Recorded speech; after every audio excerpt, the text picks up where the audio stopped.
Bonjour à toutes et à tous, et soyez bienvenus dans ce Twitter Spaces consacré à de la veille social média. Alors, je vais commencer tranquillement le temps qu'il y ait quelques personnes qui viennent rejoindre cette discussion. En tout cas, je vais essayer de proposer ce format chaque semaine en début de semaine. J'ai pas encore exactement de date fixe, mais en tout cas, je prendrai soin de vous avertir via mes plateformes sociales pour ce petit rendez-vous qui fait suite en fait à la publication chaque semaine d'une veille que je vous propose, l'essentiel social media, qui s'intitule de cette manière-là et que vous pouvez retrouver notamment en tweet épinglé sur mon compte Twitter. Et ce que je vous propose à l'occasion de ce Twitter Spaces, c'est de brosser ensemble les quelques actualités voilà, que j'ai identifiées pour cette semaine. Voilà, pour qu'on puisse aller un tout petit peu plus loin que la simple présentation qu'en est faite. Donc voilà, ce rendez-vous, ça peut être aussi un rendez-vous d'échange pour qu'on vienne parler un petit peu ensemble de ces dernières actualités, qu'on ne se contente pas forcément uniquement de les présenter, mais qu'on puisse aussi un petit peu les mettre en perspective. Voilà un petit peu comment ça va se passer. Donc n'hésitez pas à m'interpeller ou en tout cas à venir, venir discuter avec moi sur ce Twitter Spaces qui est enregistré, donc je le repartagerai a posteriori. Donc, si l'on commence voilà, sur cette veille de la semaine, donc pour ce 31e numéro, parce que ça fait déjà 31 semaines que je me prête à l'exercice, donc je vous invite à retrouver ça sur toutes les plateformes sociales où je suis présent. Donc, ça peut être du Twitter, du LinkedIn, du YouTube, Instagram, etc. Voilà, je suis présent sur pas mal de plateformes, donc vous pouvez retrouver ce format qui à chaque fois vous est proposé. Donc on commence cette semaine avec Instagram qui lance les abonnements payants. Donc ça a été une des grosses nouvelles qui a été annoncée là sur la fin de semaine dernière. Donc a priori, il y aurait un test qui sera en cours auprès de 10 créateurs aux États-Unis. L'idée, ça va être de proposer du contenu exclusif pour des abonnés. Donc effectivement, on peut s'attendre à ce que ce soit quand même un format qui se dessine plutôt aux communautés assez larges avec une grosse dynamique de communauté. Qu'est-ce qu'on va pouvoir retrouver là-dedans? Donc, on aura des lives qui seront réservés aux abonnés, on aura des stories également qui seront réservées aux abonnés. Il y aura possibilité d'avoir un badge d'abonnés pour les identifier parmi les autres abonnés lambda. Cette idée des contenus payants, effectivement, c'est quelque chose qu'on voit de plus en plus développer. Donc ici, on a sur Twitter, on a le programme Twitter Blue. Voilà, on a d'autres plateformes qui commencent à monétiser un petit peu des contenus. Tout l'enjeu, c'est de rendre vraiment exclusif. C'est l'idée, ben, finalement, d'en avoir pour son argent. Donc, il va quand même falloir que ça demande un engagement vraiment conséquent de la part des créateurs, sachant que les prix d'abonnement vont être, voilà, il y aura un coût pour l'instant qui est annoncé, en tout cas sur les tests aux États-Unis, entre 0,99 $ et 99,99 $. On peut imaginer que pour 100 $, il faudra quand même qu'il y ait vraiment des contenus qui soient de très, très haute qualité, puisque 100 $, c'est quand même un contenu qui est juste énorme. Il faudra plutôt s'attendre à des micro-contenus. Donc, en termes de génération de revenus, ça peut quand même prendre un petit peu de temps. Parce que je ne suis pas convaincu qu'en termes d'usage, en termes de pratique, les utilisateurs soient disponibles et soient disposés en tout cas à délivrer des sommes assez énormes. Voilà. Intéressant de voir qu'est-ce qui va être produit là-dessus, comment est-ce qu'une stories peut être, on va dire, rendue premium et peut justifier un abonnement. Comment est-ce que toutes ces interactions très personnalisées vont pouvoir justifier de l'abonnement et surtout de l'abonnement ben, de la part d'un abonnement massif pour le coup. Et aussi, je serais curieux de voir comment est-ce que ce contenu payant ne va pas être piraté ou en tout cas détourné pour être rapidement mis à disposition gratuitement. Un test. Pour Instagram, ça peut être intéressant pour des comptes assez haut de gamme ou en tout cas des comptes qui fédèrent de très grandes communautés. Je pense qu'il peut y avoir un intérêt, je pense qu'il peut y avoir un marché. Par contre, j'ai du mal à imaginer le format déployé de manière généralisée parce que voilà, pour des comptes extrêmement modestes, je vois pas comment est-ce on pourrait avoir un intérêt à souscrire à ça. Peut-être avec quelques méthodes d'engagement, on pourrait imaginer vraiment des jeux concours très exclusifs avec une dotation vraiment assez importante. Et encore, là-dessus, il peut y avoir aussi un système où ça va être dévoyé. Donc voilà, Instagram se lance dans la course de l'abonnement payant, à voir un petit peu ce que ça va donner. Je pense que là, on est vraiment en phase de test. et je ne suis pas encore convaincu de la pérennité du format, sauf à vraiment créer quelque chose, une interaction, en tout cas une expérience qui soit assez unique. À mon sens, ça passerait peut-être par véritablement une fonctionnalité qui serait exclusive au compte payant. Je pense que si, par contre, on arrivait là sur une fonctionnalité assez forte et qu'on réserve uniquement aux personnes qui disposent d'un abonnement, là, il pourrait y avoir peut-être un effet d'abonnement plus important. Mais là, on va dire qu'avec des fonctionnalités équivalentes et on est seulement sur l'éditorialisation qui va créer le sentiment, qui va créer le besoin d'abonnement, je ne suis pas convaincu par la démarche.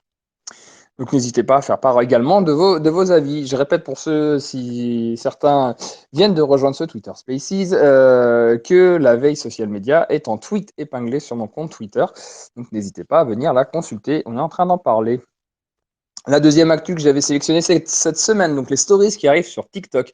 Assez étrange sur la forme, puisque de longue date, depuis de longs mois, c'est toutes les autres plateformes sociales qui courent après TikTok. C'est-à-dire que TikTok envoie une nouvelle fonctionnalité ou promeut un mode de consommation particulier et toutes les autres plateformes lui courent après, sachant les scores et la dynamique d'engagement qui se produit. Hein. On pense au contenu vraiment extrêmement court à l'ajout à l'ajout de musique, etc. On voit avec Reels qui a fait une pâle copie de ce qui se fait sur TikTok de base. Et là, bizarrement, TikTok qui se dit tiens, et si on faisait des stories? Donc là, les stories vont être disponibles dans la section pour toi.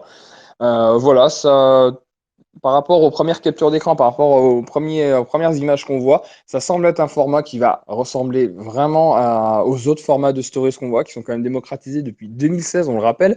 2016 sur Instagram et même un tout petit peu avant, je crois, parce que c'était apparu sur Snapchat de base. Moi, je suis assez surpris par cette arrivée-là. Je trouve que par rapport à ce qui est déjà disponible sur TikTok, qui est déjà un réseau qui est très complet, qui va très vite, où ça ne s'arrête jamais, je vois pas l'intérêt des stories. Je trouve que c'est pas assez différenciant par rapport à ce qui se fait de base. Et je suis pas convaincu que les personnes qui sont présentes sur cette plateforme aient nécessairement envie de retrouver les fonctionnalités phares qu'on retrouve sur les plateformes qu'elles tendent à délaisser.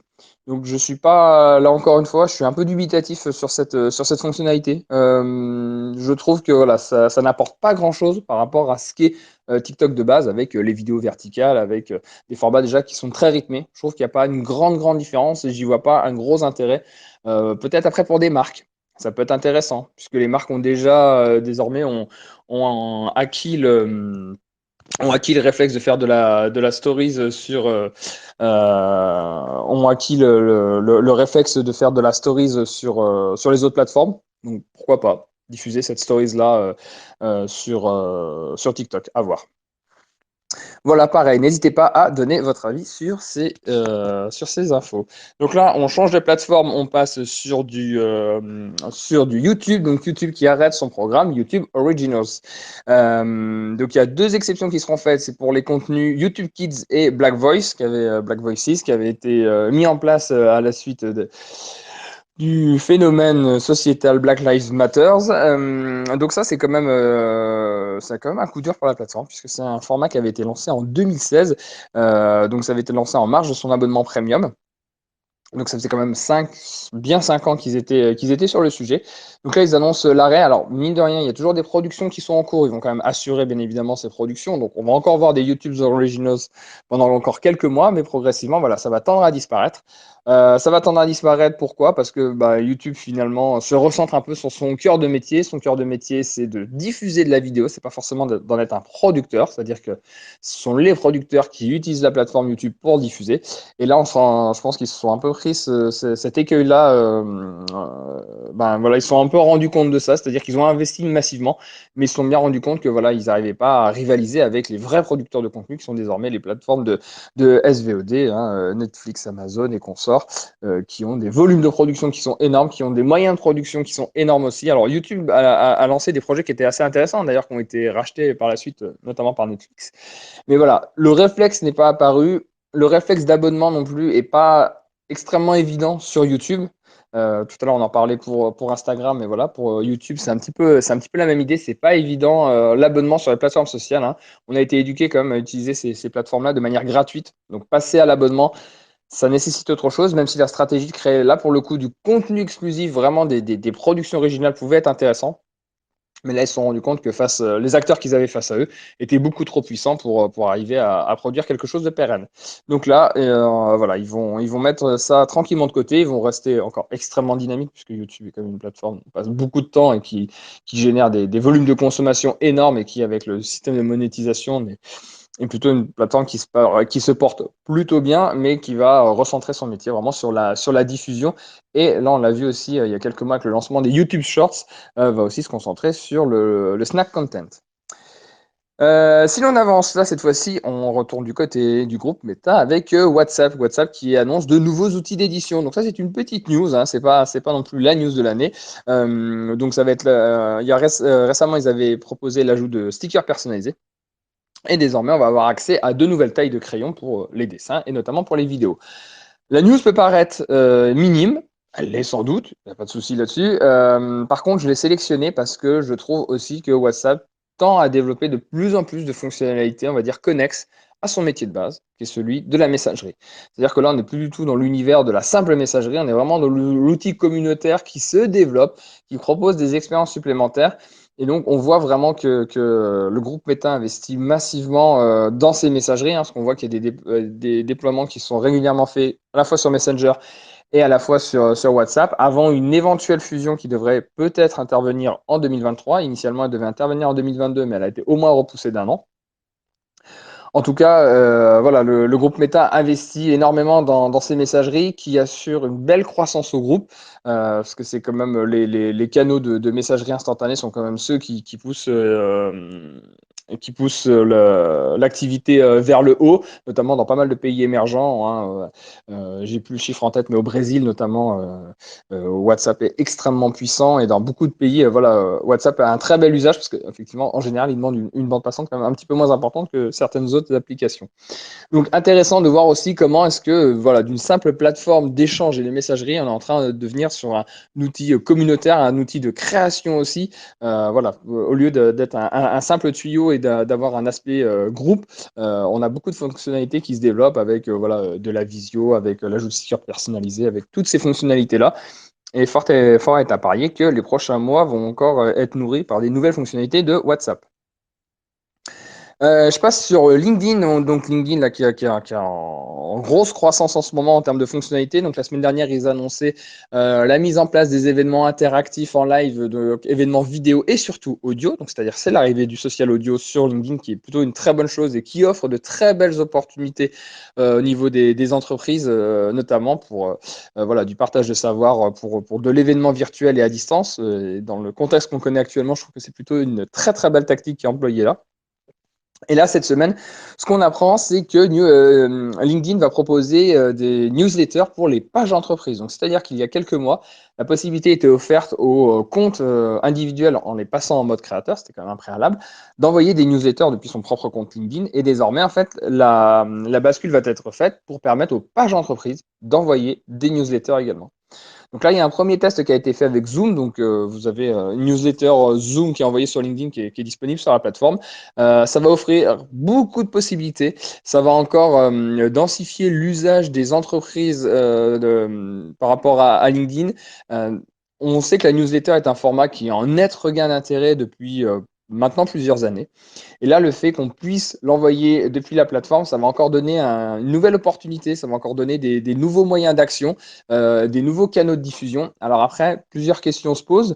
Déjà, comment est-ce que cette newsletter va être reçue? Est-ce qu'elle va être reçue dans la boîte de messagerie LinkedIn ou est-ce qu'elle va être reçue sur l'adresse mail de contact? Ça, pour l'instant, on ne sait pas trop. Et voir un petit peu aussi comment vont réagir le public présent parce que imaginons un public voilà, qui commence à être abonné à pas mal de newsletters sur la plateforme, ça va peut-être commencer à faire une activité extrêmement importante. Donc, il faudra voir aussi à un moment donné s'il n'y a pas une dépréciation par rapport à ça, s'il n'y a pas un effet un petit peu si on ne se sent pas un petit peu noyé face à tout ça. En tout cas, il y a des très belles opportunités. On a vu avec l'exemple que vous pouvez consulter de Zoom. Voilà, c'est une newsletter qui peut être extrêmement dense avec beaucoup de liens cliquables, avec beaucoup de mise en page. Et surtout, ça permet aussi d'accentuer le temps de consommation de la plateforme LinkedIn, c'est-à-dire que le temps qu'on consomme cette newsletter au format LinkedIn, c'est un temps qu'on ne passe pas ailleurs sur une autre plateforme. Donc ça peut être extrêmement intéressant pour dupliquer des newsletters qui peuvent être envoyés de manière traditionnelle pour les envoyer via la plateforme. Tout en sachant que on a Facebook qui a créé son système bulletin.com, donc voilà, c'est un système qui est actif et qui va se déployer de plus en plus dans les mois à venir. Et on avait également Twitter qui avait racheté le système Revue il y a un tout petit peu plus d'un an de cela. Donc maintenant, on a quand même 3 plateformes qui ont clairement mis les pieds dans la newsletter. Donc à voir les premiers retours qu'il va y avoir là-dessus, mais en tout cas, la newsletter est très très loin d'être un format en perte de vitesse parce que les canaux de distribution se développent. Voilà, j'avais mis une autre petite news concernant Facebook qui optimise la composition visuelle. Voilà, quand on est dans du CM très opérationnel, on a un moyen quand on publie des multiphotos, d'agencer ces photos un petit peu différemment. Donc voilà, c'est des choses qui apparaissent, en tout cas qui étaient déjà là depuis plusieurs mois, mais je voulais les remettre en avant parce que je trouvais la fonctionnalité extrêmement intéressante, notamment dans une perspective de densifier les narrations et de faire des narrations qui sont propres à Facebook avec ces multiphotos qu'on peut composer un petit peu de la manière dont on veut dans l'agencement des photos entre un système de colonnes, un système de bannière ou un système de décor. On peut imaginer aussi, quand on est un tout petit peu créatif, avec du multiphoto, arriver à faire des belles mises en page qui peuvent raconter des choses bien au-delà d'un simple texte de poste. Pour moi, ça c'est toujours une veine qui est extrêmement importante quand on est dans le social media, c'est de s'inspirer des fonctionnalités pour voir un petit peu comment est-ce qu'on peut les retravailler et en proposer des expériences renouvelées.